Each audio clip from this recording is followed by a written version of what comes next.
Halo, selamat siang dosen pengampu, selamat siang teman-teman. Pada kesempatan kali ini, kelompok saya akan menjelaskan mengenai literatur arsitektur yang kami buat. Sebelum itu, perkenalkan nama saya Debagus Pramana Munabo, NIM 129. Saya akan menjelaskan mengenai apa itu arsitektur. Yang pertama, arsitektur menurut Kamus Oxford, Art Science of Building, yakni seni dan ilmu dalam merancang bangunan. Pengertian ini bisa lebih luas lagi. Arsitektural melingkup semua proses analisis dan perencanaan semu kebutuhan fisik bangunan. Misalnya, perorganisasian, perancangan bangunan, mulai dari level makro yaitu perancangan kota, arsitektur lanskap, hingga ke level mikro yaitu rancangan interior atau eksterior. Rancangan aksesoris dan pernak-pernik produk pelengkap, arsitektur juga merujuk pada hasil-hasil proses perancangan tersebut. Dalam buku De Architectura, yakni karya tulis rujukan yang ditulis Vitruvius, mengungkapkan bahwa bangunan yang baik harus memiliki aspek-aspek yang pertama, yaitu keindahan atau estetika, bisa disebut juga venusitas, yang kedua kekuatan atau firmitas, yang ketiga kegunaan atau fungsi, bisa disebut juga utilitas. Arsitektur adalah penyeimbang dan pengatur antara ketiga unsur-unsur tersebut, yakni semua aspek memiliki porsi yang sama sehingga tidak boleh ada satu unsur yang melebihi unsur lainnya. Arsitektur harus mencakup pertimbangan fungsi, estetika, dan psikologi. Dari hasil literatur ini, saya dan kelompok saya mengambil kesimpulan dari kelebihan buku ini, yaitu penulis mencantumkan definisi dari arsitektur dan gejala dari berbagai acuan. Penulisnya juga banyak memberi contoh dari teori-teori yang dipaparkan dengan detail. Penulis juga menyertakan referensi. Lalu kekurangan pada buku ini, kurangnya penambahan ilustrasi berupa gambar pada setiap contoh topik yang dipaparkan untuk mempermudah pembaca memahami topik yang dimaksud. Lalu kesimpulan yang dapat kami ambil dari buku ini, bahwa arsitek tak hanya merujuk pada fungsi dan desain bangunan semata, namun memiliki filosofis yang memberikan keseimbangan dan keindahan. Arsitektur juga memiliki arti yang lebih dalam dari hanya sekedar merancang bangunan. Lalu yang kedua, saya akan menjelaskan mengenai metode perancangan arsitektur. Jadi hasil literatur ini kami ambil dari judul buku Arsitektur, Bentuk, Ruang, dan Tatanan yang ditulis oleh Francis de Kaching. Buku ini merupakan buku edisi ketiga. Proses dalam merancang bangunan meliputi kumpulan data, analisis, sintesis konsep, drawing. Di dalam buku Francis de Kaching yang berjudul Arsitektur, Bentuk, Ruang, dan Tatanan ini terdapat 7 komponen penting dalam merancang maupun perancangan arsitektur. Komponen pertama yaitu elemen-elemen utama yang di dalamnya berisi sifat-sifat bentuk garis.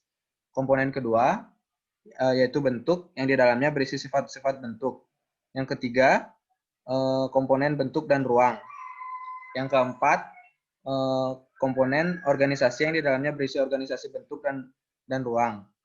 Komponen kelima, yaitu sirkulasi, yang di dalamnya berisi sirkulasi, pergerakan melalui ruang, elemen-elemen sirkulasi, pencapaian, dan pintu masuk, dan lain-lain. Komponen keenam, yaitu proporsi dan skala.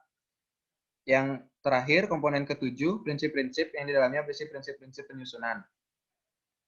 Kesimpulan yang kami ambil dari buku ini, buku yang disusun oleh Francis de Kaching ini memberikan penjelasan penting, terutama pada aspek-aspek visual, realitas fisik mereka di dalam arsitektur.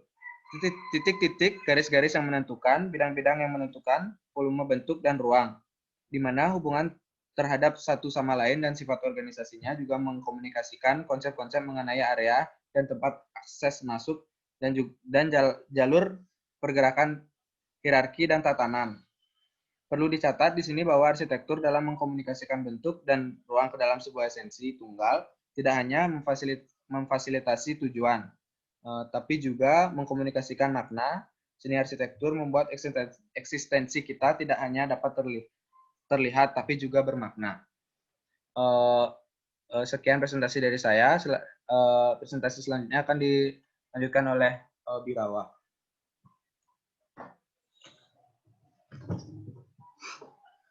Perkenalkan, nama saya Ibu Tibero Laksanana, NIM 135. Di sini saya akan menjelaskan tentang standar-standar arsitektur yang diambil dari buku Data Arsitektur penulis Ernest Neyford, jilid 1 dan 2. Isi dari dalam buku pengembangan arsitektur ini mencakup dasar pengelompokan bahan-bahan yang menurut suatu kemajuan alami dari suatu bangunan. Banyak suatu hal yang hampir serupa dengan menyajikan informasi tentang kebutuhan-kebutuhan bangunan yang ekstensif. Dan yang paling terpenting, tata letak suatu bangunan yang fungsional.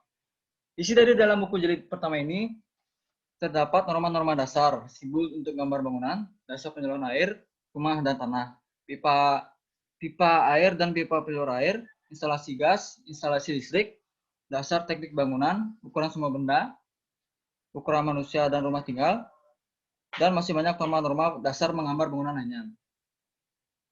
Isi dari dalam buku jilid kedua ini terdapat tentang dasar-dasar bangunan, dasar-dasar pokok pemikiran tentang perhitungan luas lantai, pembagian ruang, dan kebutuhan ruang pada suatu bangunan. Buku ini juga mengkaji tentang instalasi gas, instalasi listrik, dan berbagai sistem instalasi lainnya, contoh seperti instalasi tenaga air, dan masih banyak sistem tuntas lainnya. Buku ini juga membahas kekuatan dari bahan bangunan yang bisa melindungi bangunan dari cuaca panas, cuaca hujan, bunyi suara, dan getaran.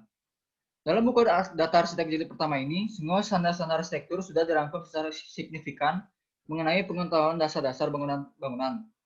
Sehingga nantinya perancangan kelompok kami bisa membuat bangunan apotek yang berfungsi dengan baik.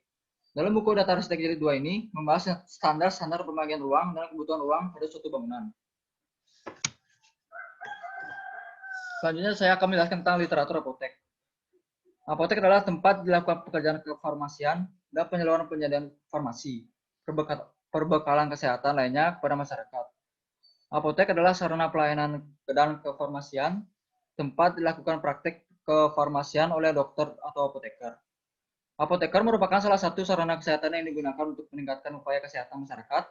Apotek melakukan pelayanan resep, pelayanan obat-obatan bebas terbatas, obat wajib apotek, perbekalan kesehatan lainnya, dan pelayanan informasi obat. Tingkat kepuasan konsumen atau pasien apotek tidak hanya dari pelayanan yang memuaskan, namun juga dari bangunan, tata letak, dan kenyamanan dari apotek.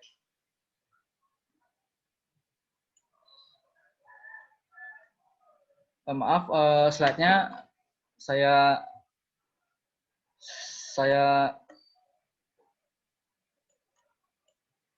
baru munculkan sekarang. Selanjutnya saya akan menjelaskan fungsi-fungsi apotek.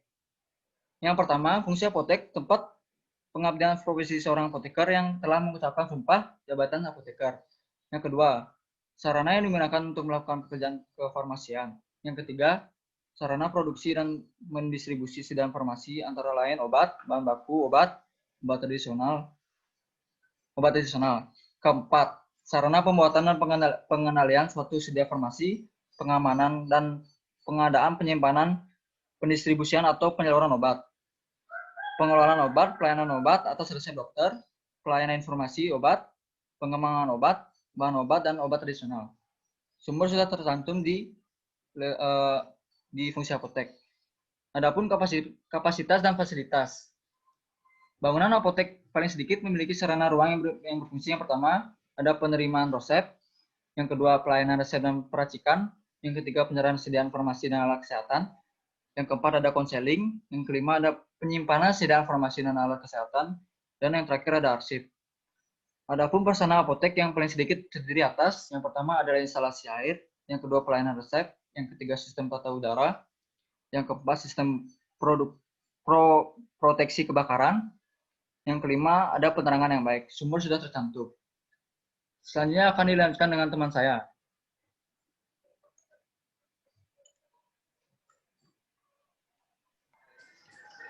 Baik, terima kasih atas waktunya yang diberikan oleh teman saya.